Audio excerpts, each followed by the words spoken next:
Juga berkali-kali Pak Subaidi itu keren banget, dari Pamekasan bisa punya visi sebesar ini, bisa punya usaha sebesar ini. Kita sangat terinspirasi sama Pak Subaidi, dan alhamdulillah saya sendiri pun sekarang juga sedang membangun perusahaan bareng ya Pak. Insya Allah bakal segera hadir juga nanti sama Pak Subaidi. Ya mungkin saya akan share.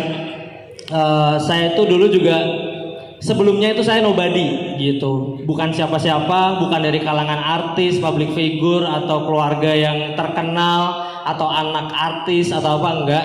Saya juga no one yang dulu punya impian. Saya punya mega proyek hidup. Kalau tadi Pak Subaidi juga sempat bilang Sisi Mart ini mega proyek. Kalau saya juga punya mega proyek hidup saya sendiri, tapi lebih ke bukan di bisnis, tapi saya itu punya mega proyek hidup. Saya pengen membangun pondok pesantren Tahfizul Quran. Ya, saya pengen membangun pondok pesantren Tahfizul Quran yang gratis, insya Allah gratis untuk anak-anak yatim piatu, dari makanannya, biaya sekolah akademisnya, biaya hafalan Al-Qurannya, terus mereka nginepnya semuanya ditanggung. Saya pengen tanggung semuanya secara gratis, dan itu impian saya waktu saya masih sekolah SMA. Nah, berawal dari punya impian besar itu, dan impian besar itu sebenarnya datang dari saya pengen membalas budi, atau istilahnya saya pengen apa sih yang bisa saya lakukan ke orang tua saya, karena saya itu punya hutang budi yang sangat besar ke orang tua saya. Jadi salah satu yang bisa saya lakukan mungkin salah satunya adalah membangun pondok pesantren ini untuk menjadi amal jariah keluarga saya kelak gitu. Nah, sampai akhirnya saya kepikiran dua hal. Apa yang bisa saya lakukan untuk saya bisa membangun pondok pesantren yang itu gratis untuk semua anak-anaknya?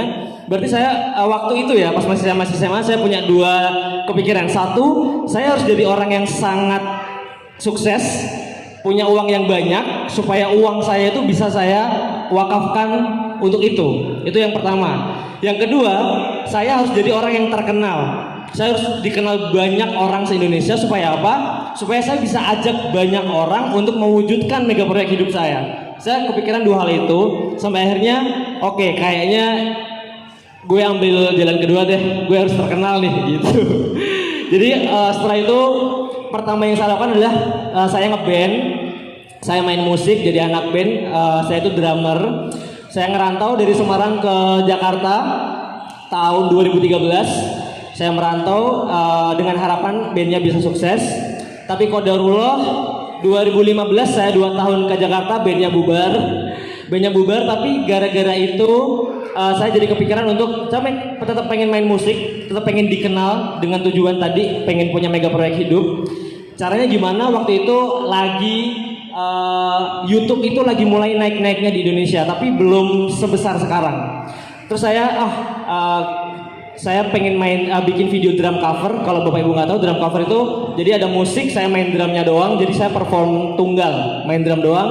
Saya rekam, saya upload di YouTube. Ternyata itu bisa diterima banyak orang pada suka. Dan pada zaman itu kalau ada satu YouTuber terkenal, karena belum banyak YouTuber waktu itu, jadi benar-benar dikenal oleh seluruh komunitas yang main di YouTube, entah itu sesama YouTuber, entah itu oleh para penonton. Jadi saya bersyukur saya termasuk angkatan YouTuber awal-awal, karena walaupun subscriber saya sekarang baru 3,3 juta, ya banyak yang lebih besar, yang udah 10 juta dan lain-lain, tapi saya kemana-mana alhamdulillah masih banyak yang kenal. Kenapa? Karena saya termasuk angkatan awal-awal tuh. Jadi orang-orang tuh kenal saya gitu. Oh ini Wayne Iksora, ini Iksora yang dulu main drum cover dan lain-lain kayak gitu. Nah balik lagi ke tadi mega proyek hidup. Sampai akhirnya alhamdulillah saya semakin naik sampai sekarang udah 3,3 juta subscribers. Saya balik lagi ke akar yang kenapa sih dulu saya start untuk pengen dikenal orang, ya karena mega proyek hidup saya gitu. Sampai akhirnya saya mulai mendirikan atau memulai mega proyek hidup dengan mendirikan namanya Usman Foundation. Usman Foundation itu yang nantinya akan menjadi media saya untuk membangun pondok pesantren Tahfizul Quran tersebut gitu. Dan sekarang kegiatan Usman Foundation sekarang adalah selain dari uang yang saya kumpulkan di situ, saya juga mengumpulkan donasi dari teman-teman follower saya, subscriber saya ajakin untuk mereka berdonasi di Usma Foundation, yang setengahnya kita simpan uangnya untuk nanti pembangunan pondok pesantren, dan sisanya lagi kita belikan nasi box dan kita bagi-bagikan ke rumah yatim piatu, ke pondok pesantren, ke yatim kaum duafa yang di pinggir jalan seperti itu. Dan sekarang sudah berjalan di kota Jakarta, Semarang, dan Surabaya sama Makassar.